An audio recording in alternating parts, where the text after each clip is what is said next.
Welcome to week 7, guys. 7. It's been 7 weeks since we've been in school together. But as we're doing this, we still need to keep in mind that you're almost 7th graders. And as you are almost 7th graders, I really want you to think about the independence that you've learned this year, especially through distance learning. With that in mind, in our waves unit, we want to give you a little bit more choice. And so with your choice, it's up to you what you write down, how much you write down, and how you write it down. But I want to remind you, anything and everything that you do write down, you can use it on quizzes, on questions, on anything that we throw at you, because why not? Use the information that you have. It's going to help you in your learning.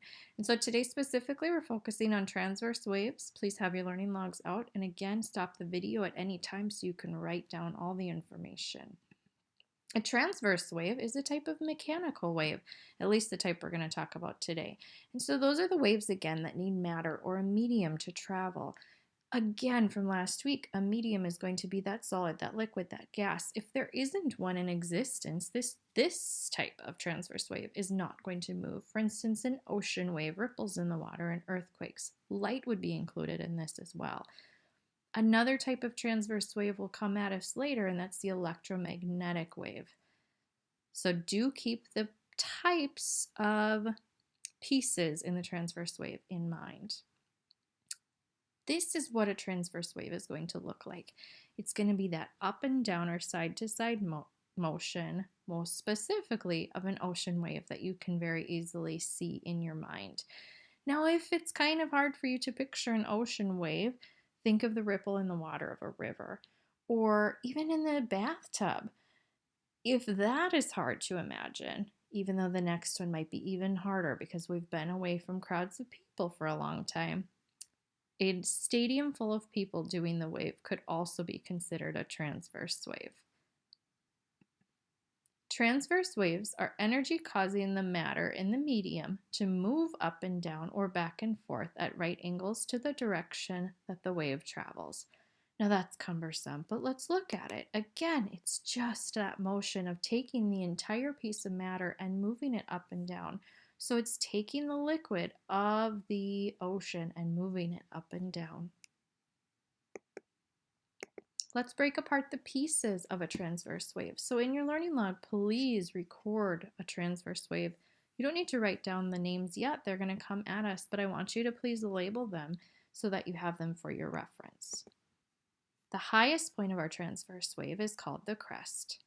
The crest is going to be, again, how high is it going to get? And multiple crests will happen on a wave as it moves.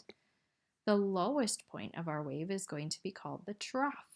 If you have ever been to a farm or you know people that live on a farm, maybe you live on a farm, they at least used to, I don't know if they still do, referred to the animal bins where they were fed as troughs, and that's again because of that curvature. So if that helps you remember, it always helps me remember a little bit more. Now, wavelengths are going to be one way that we measure a wave.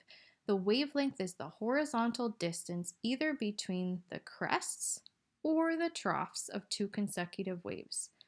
Basically, you're just picking out one point of a wave, whether it's the highest point or the lowest point, and measuring how far is it from the next highest point or lowest point. That would be considered one wavelength. We use that to count the frequency, or how many wavelengths appear in 1 second of time. That's going to help us measure the speed. How fast is this wave traveling, whether it be ocean or light?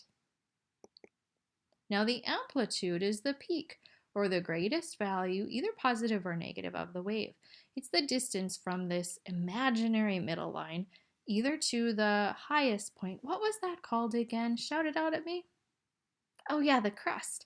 Or to the lowest point. What was that called again? The trough. You guys are so smart. So if we look at the amplitude, this is going to tell us how much energy is inside of our wave.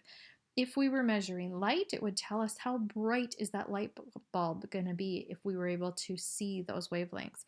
If we were measuring water, it would tell us how much energy is going to hit shore. And it could also tell us how far would that water go as it traveled. Again, scientists use this to measure ocean waves, just like that imaginary line that you have drawn in your notebook. But it is really important for us to be able to know what is that highest point and that lowest point. So if at any time in the next few weeks you find yourself by water or taking a bath, poke your finger in and watch those ripples. See if you can count how many crests and how many troughs are in there.